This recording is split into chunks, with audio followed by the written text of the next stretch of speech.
आज मैं आपको अपने पड़ोस में रहने वाली एक भाभी की सच्ची कहानी सुनाती हूँ। कहानी नहीं कहूँगी, उनकी ज़िंदगी का एक हिस्सा ही है और वो शायद ये कभी बात भूलें भी नहीं। ये उनकी दूसरी शादी है। इससे पहले वो एक शादी में थीं, लेकिन वहाँ उनका तलाक हो गया। अब मैं आपको बताती हूँ कि उनका तलाक क्यों हुआ। भाभी की शादी को 8 साल हो गए थे, लेकिन अभी तक कोई बच्चा नहीं हुआ था। वो बहुत परेशान हो गई थी अपनी लाइफ से। रोज़ के ताने, आस पड़ोस के ताने, पति के ताने, पति का बेरुखापन, सब चीज़ों से वो बहुत ज़्यादा परेशान हो गई थी। कई बार उन्होंने टेस्ट भी कराए कई सारे डॉक्टरों से और हमेशा उनकी रिपोर्ट नॉर्मल आती थी, लेकिन पति की रिपोर्ट में हमेशा कोई ना कोई प्रॉब्लम रहती थी। घर पर यह बात सभी को पता थी, लेकिन फिर भी सभी दोष मेरा ही निकालते थे। अब तो हद ही पार हो गई थी। उनका पति पीकर सारा गुस्सा उन पर निकालता, उन्हें पीटता।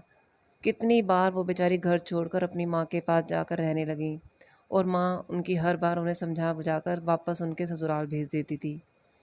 ठीक है, सहना एक औरत का गहना होता है, सुना था कभी, पर अब पता चला कि सहना तो औरत के लिए सज़ा ही है।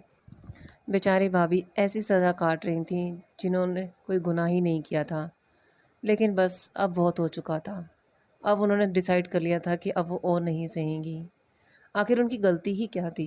और फिर एक दिन उन्होंने तलाक का फैसला लेकर अपने ससुराल को हमेशा के लिए छोड़ दिया और अपनी माँ के पास आकर रहने लगी। इस बार माँ ने उनका साथ दिया। आखिर बेटी जो थी उनकी, फिर वो भी कब तक उन जालिमों के पास अपनी बेटी को बेचती रहती। ससुराल वालों ने धमकाया भी, डराया भी, लेकिन वो जिद पर अड़ी रहीं और फिर तलाक हो ही गया।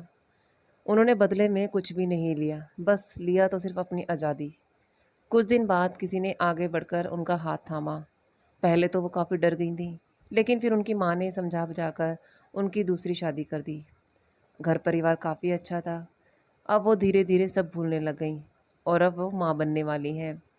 पहले पति के मुंह पर कुदरत ने थप्पड़ मारा था, वह तिलमिला रहा था।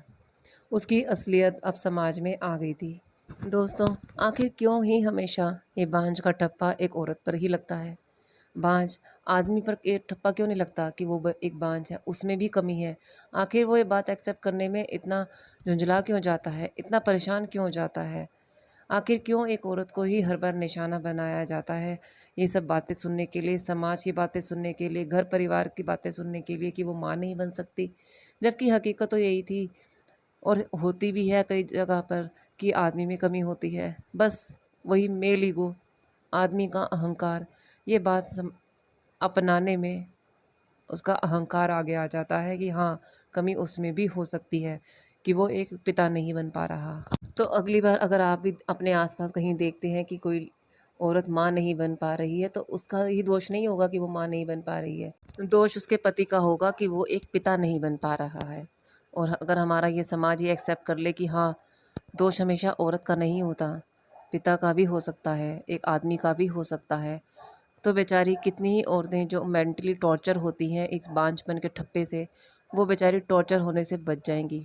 ये बांझपन का जो टॉर्चर होता है ना, ये बहुत बहुत बहुत ही दयनीय होता है।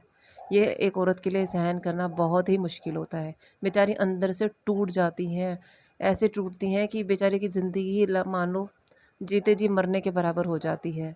तो कृपा करके आज के बाद अगर आपके सामने कोई ऐसा है, तो प्लीज़ उसे कभी भी बांझ का ठप्पा ना लगाएं।